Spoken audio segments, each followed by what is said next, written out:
This is a scene from Oldboy, one of the most popular and widely known South Korean movies.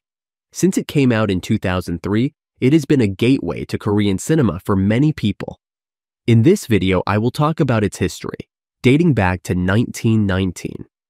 At this time, Korea was under Japanese rule. Foreign movies began to arrive in the region, but the Japanese military maintained strict control over the content. Korean narrators translated the movies for the audience, and if Japanese soldiers weren't present, the narrators would instead engage in political criticism and satire. The first Korean movie was produced in 1919, but it wasn't a real movie. The Righteous Revenge was actually a Kino-drama, which means a motion picture was projected as a background for live actors on stage.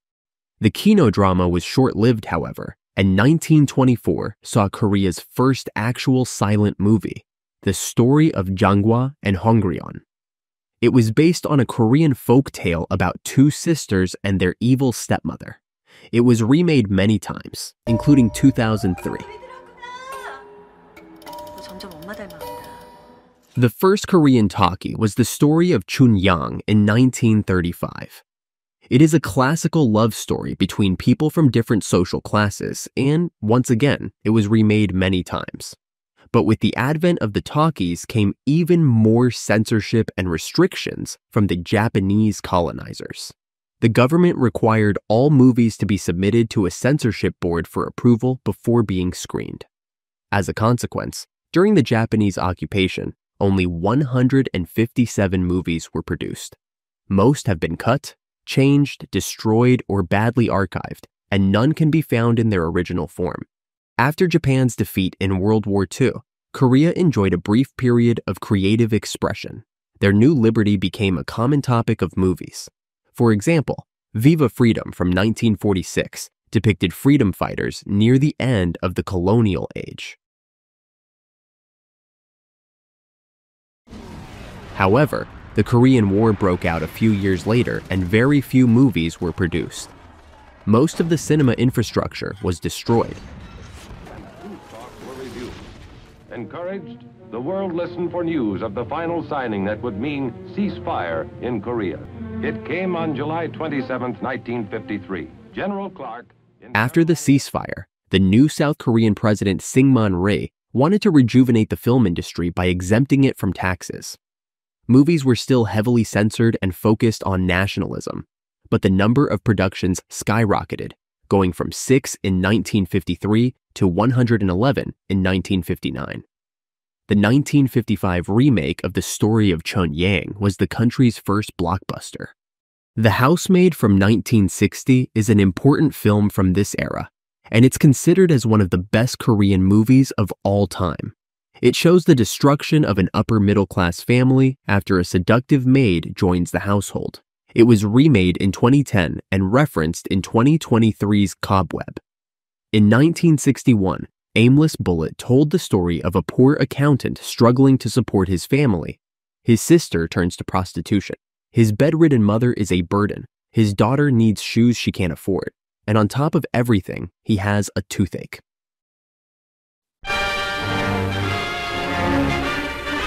In first pictures from Seoul following the pre-dawn military coup that overthrew the South Korean government, troops guard public buildings in the early hours of martial law proclaimed by the army junta.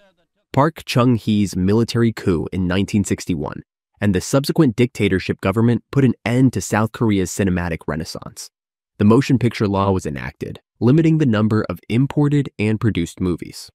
The number of domestic production companies was also limited, and went down from 71 to just 16 in 1 year.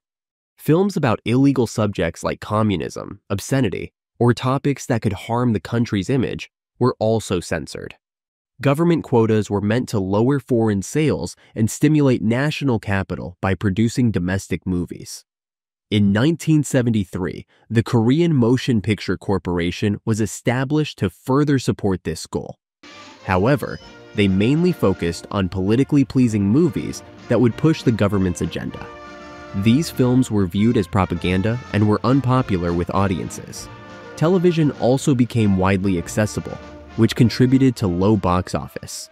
Notable 70s movies include Insect Woman, about a girl who becomes a professor's concubine, Road to Sampo, about a man who returns to his hometown only to find it changed, and The March of Fools, basically a college sex comedy.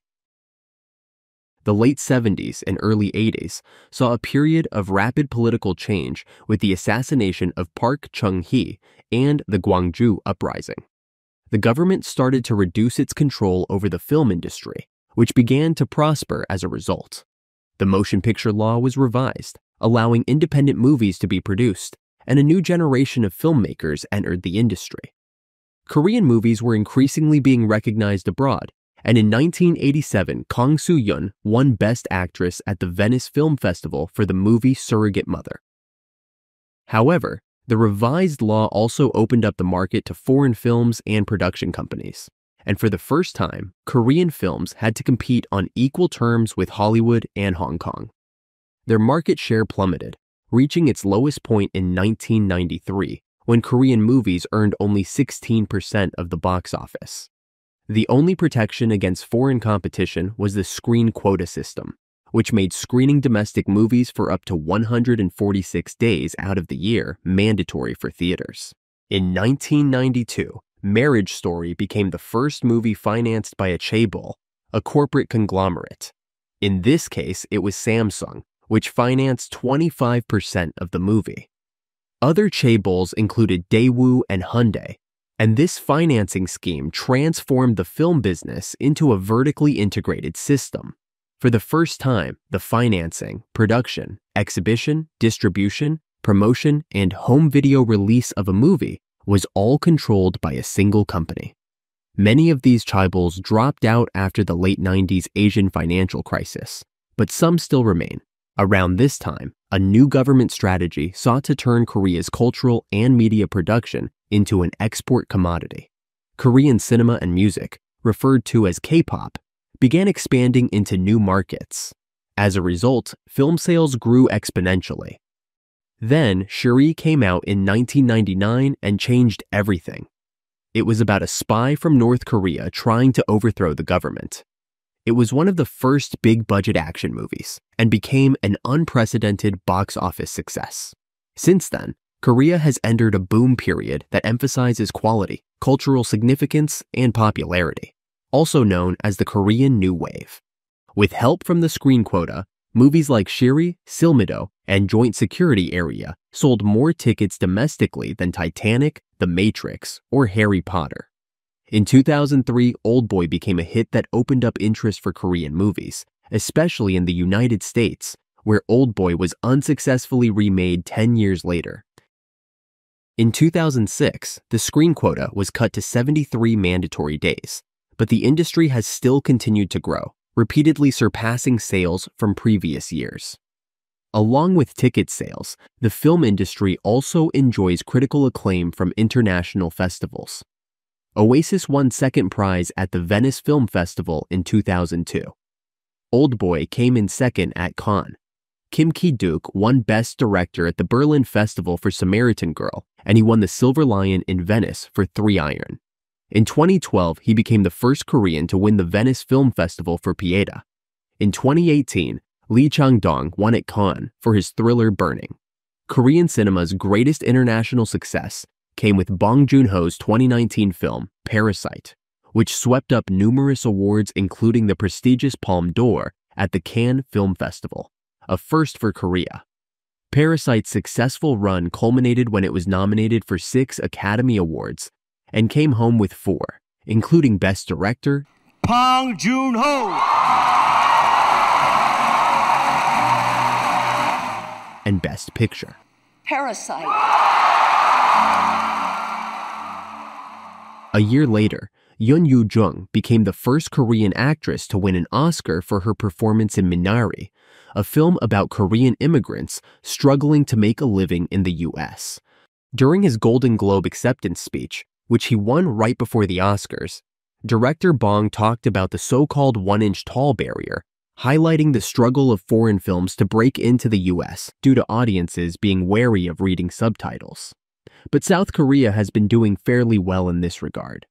As early as the 2010s, Bong Joon-ho and other Korean directors such as Park Chan-wook and Kim Ji-woon made it onto the Hollywood scene with English language debuts, sparking new interest in their works.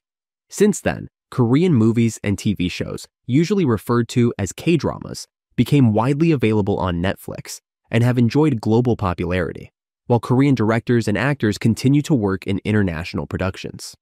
One could even argue that South Korea's successful penetration of global pop culture has helped give a new voice to Korean-American talent in Hollywood, coming full circle with movies like Minari and Past Lives, or the show Pachinko.